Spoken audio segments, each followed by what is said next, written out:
చేసిన ప్రజాగణం ప్రచార సభలో టీడీపీ అధినేత చంద్రబాబు మాట్లాడుతున్నారు. లైవ్ లో చూద్దాం.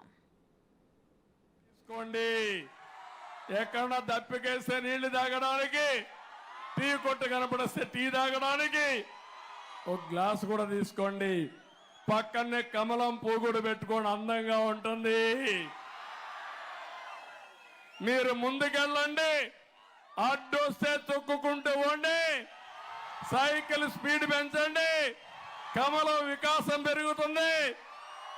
ఎవరైనా అడ్డం వస్తే గ్లాస్ మీదకి వస్తే ఆ గ్లాస్ పోయి వాళ్ళ గుండెల్లో చిక్కకపోయేట్టుగా గుచ్చుకునేట్టుగా చేస్తారా అని మిమ్మల్ని అడుగుతున్నా.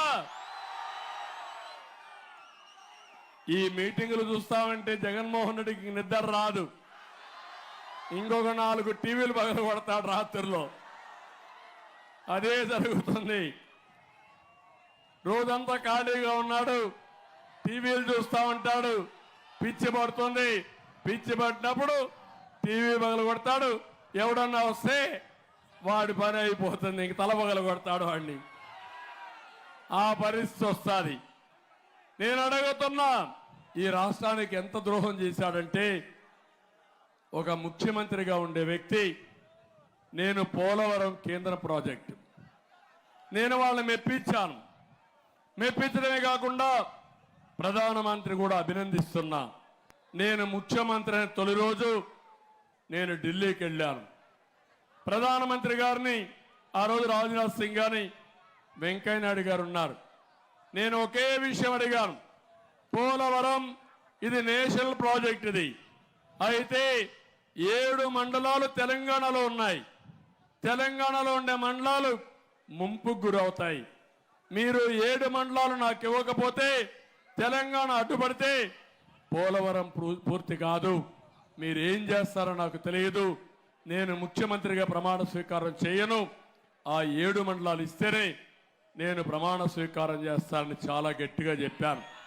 చెప్పేది మొట్టమొదటిసారిగా చరిత్రలో మీరు గుర్తుపెట్టుకోవాలి, కేబినెట్ సమావేశం పెట్టి ఒక ఆర్డినెన్స్ పెట్టి, ఆర్డినెన్స్ ద్వారా 7 మండలాలు మనకి ఇచ్చిన తర్వాతనే పార్లమెంట్ సమావేశాలు పెట్టారు. అది ఆనవాయితీ ప్రకారం అయితే చేయరు. కానీ ఆ విధంగా ఇనిషియేటివ్ తీసుకొని, లేకపోతే ఇక్కడ నేను ప్రమాణ స్వీకారం చేస్తే తెలంగాణలో కేసీఆర్ గారు అప్పట్లో ప్రమాణ స్వీకారం చేస్తుంటే ఈ 7 మండలాలు ఇచ్చే పరిస్థితి లేదు.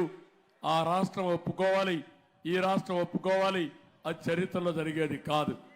అలాంటి చాలా సమస్యల్ని పరిష్కారం చేసి, కోర్టులో ఉండే ఇష్యూస్ అన్ని పరిష్కారం చేసి పోలవరాన్ని పరిగెత్తించా.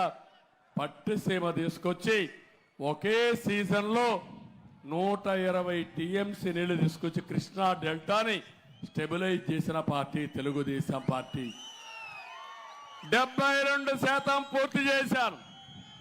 నేను ముఖ్యమంత్రిగా ఉండుంటే 2020కి ఆ ప్రాజెక్టు పూర్తయ్యేది. నా ఆలోచన ఉంటుంది, తాడికొండ ప్రాంతానికి కూడా నీళ్లు లేవు, తాగడానికి నీళ్లు లేవు.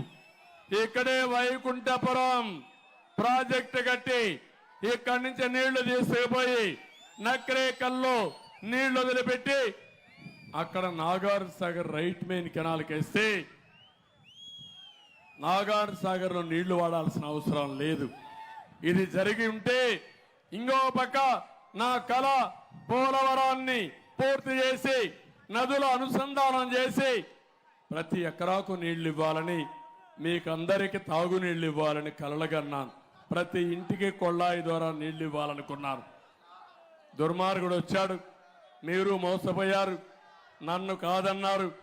కాదని పాలిచ్చే మంచి ఆవును వదిలిపెట్టి తన్నించుకోవడానికి ఒక దున్నపోతుని తీసుకొచ్చి పెట్టుకున్నారు మీరు.